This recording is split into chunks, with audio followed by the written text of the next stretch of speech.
어제 의원 44명 윤석열 대통령의 체포를 막겠다면서 한남동 대통령 관저로 향한 바가 있습니다. 현장으로 가보겠습니다.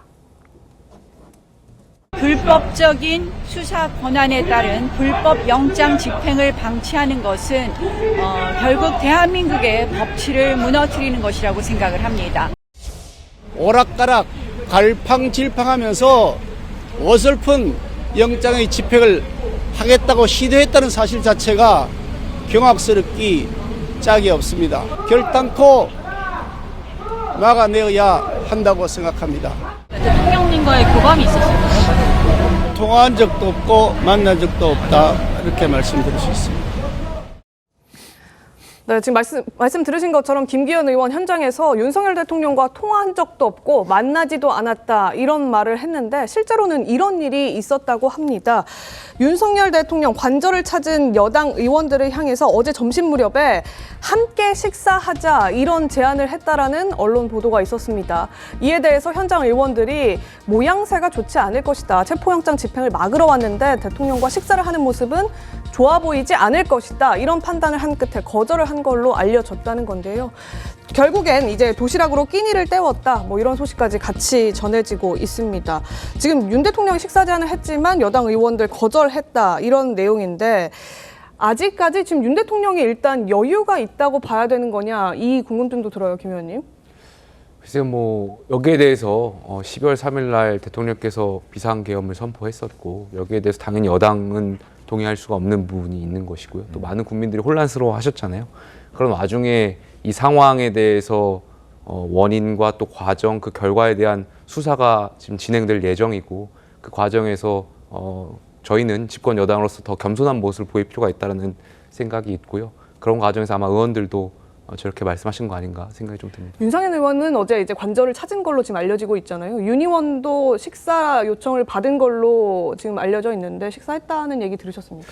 저는 개인적으로 듣지 못했고요. 저기 많은 분들, 많다라고 하시는 분들이 용산에 어제 가셨죠. 근데 저는 개인적으로 대통령을 지키기 위해서 갔다라고 생각하지 않고요. 거듭 말씀드리지만 이제 공수처에 적법하지 못한 절차에 대한 문제를 제기하기 위해서 가셨다라고 생각이 들고, 개인적인 추측입니다. 두 번째로는 아마 지역적인 특색도 많이 있을 것 같습니다. 네. 상대적으로 영남에 계신 의원님들 많이 가셨는데 아무래도 지역구 국회의원으로서 또 그 지역의 많은 분들이 그 추운 날 용산 앞에 와 계신 거에 대한 지역구 국회의원으로서의 어떤 안 갈 수 없었던 그런 상황도 있을 거라고 생각됩니다. 그래서 김용태 의원 혹시 전화 받으셨나요? 저 의원들 중에서 일일이 전화를 돌려서 참여할 수 있느냐 여부를 물어봤다고 하던데. 저는 저기 함께 하셨던 국회의원들한테 전화를 받지는 않았고요. 네. 다만 저희 지역에서도 이제 용산에 가 계신 지역구 주민들이 계십니다. 네. 그래서 지역구 네. 주민들한테 전화는 받은 경우가 있지만 지도부이기 때문에 네. 행동에 여러 가지 이제 말씀을 좀 드렸습니다. 지도부 중에도 이미자 의원이나 이런 몇몇 분들은 저게 참석했던 예, 걸로 예. 지금 전해지고 있는데, 혹시 지도부에서 이거를 사전에 알았다거나 아니면은 이걸 막을 의지가 있었다거나 이런 분위기가 좀 있었습니까? 이미자 의원께서는 어제 지도부의 어떤 판단보다도 본인 개인 지역구 국회의원으로서의 결정이었다라고 말씀을 좀 주신 바가 있고요. 네. 여러 가지 그런 역할에 상충되면서 나왔던 그런 일이었던 것 같습니다. 다만 이제 사전에 비대위원장께는 말씀드렸다라는 이야기를 좀 전했습니다. 아, 사전에 얘기는 하고 예, 갔군요. 예. 그런 정도로 저희도 이제 전해 들었습니다. 다만 이제 네. 지도부의 입장은 여기에 대해서 개별 의원들의 행동에 대해서 어떤 지침을 주거나 하지 않았습니다. 알겠습니다. 저 자리에 44명이나 되는 국민의힘 의원들이 모이면서 많은 궁금증을 자아냈고, 특히나 조금 전에 최지현 앵커가 얘기해 드렸듯이 윤석열 대통령이 함께 식사하자는 그 식사 제안을 했다는 것도 이게 진짜일까? 이런 생각도 들었습니다. 진짜 저렇게 식사를 제안하면 그거는 의례적으로 그 제안을 할 수가 있죠. 왜 그러냐면 그때도 편지도 띄웠지 않습니까? 그 지지층들이 그 관저에 모여 있으니까 고생을 네. 한다고 편지도 띄웠으니까 식사할 수 있는 사람은 들어와서 식사하라고 말을 할 수 있을 것 같아요. 그런데 이 국회의원들 입장에서는 그 응하기가 좀 부담스럽죠. 저 상황에서. 그리고 저렇게 44명이나 왔고 또 원외위원장도 10명 이상이 왔거든요. 네. 그렇게 한 것이 조금 전에 제가 말씀드린 것처럼 박근혜 전 대통령 때와는 좀 달라진 모습이에요. 그때는 지금 저번에 윤석열 대통령 탄핵이 가결이 될 때 최소 12명이 이탈을 했다고 했지 않습니까? 네.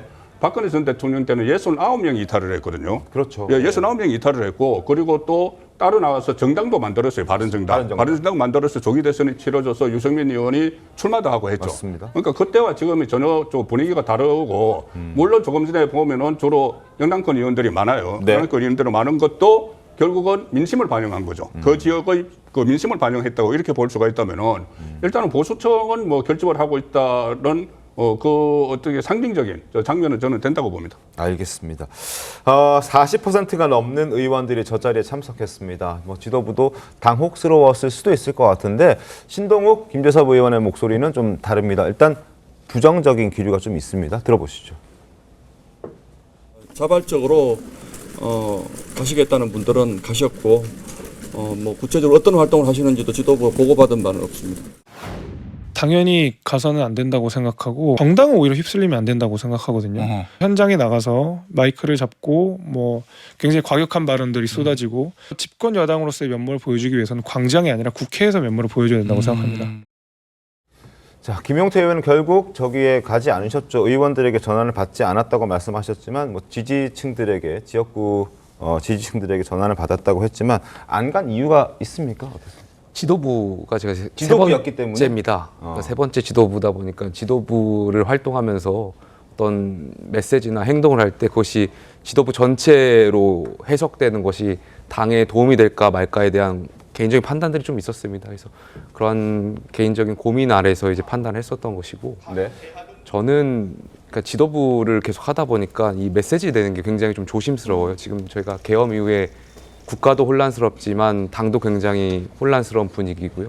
여기서 어떤 발언을 하는 거에 따라서 당이 또 분열될 수도 있고 이 메시지로 인해서 당내 많은 의원들이 또 갈등을 야기할 수 있기 때문에 저희 지도부에서는 굉장히 좀 조심스러워하는 입장이긴 합니다. 그런데 그 지도부에서 지금 아까 말씀 주셨던 것처럼 윤석열 대통령을 옹호하려고 간 게 아니라 공수처의 영장 집행 자체를 이제 개인적인 추측입니다. 네, 반대하기 위해서 간 거라는 것, 그 반대하는 입장에 대해서는 지도부도 좀 공유하고 있지 않나요? 아무래도 비대위원장께서 공수처에 저희가 계속 방송에서 다뤘던 것처럼 절차적인 하자에 대해서도 여러 차례 말씀드린 바가 있고 또 그 임의 수사를 말씀을 하신 네. 바가 있고 또 수사 방식을 저희가 거론할 건 아니지만 원칙에 맞는 수사를 좀 해달라고 균형 있는 수사를 해달라는 당부는 좀 드리긴 했습니다. 그런 메시지는 이제 같이 가서 하실 수도 있었던 것 아닌가 싶기도 한데 내부 고민이 많은 거죠. 그 메시지는 아마 공수처에 여러 차례 직접 방문하셔서 전달했던 걸로 알고 있습니다.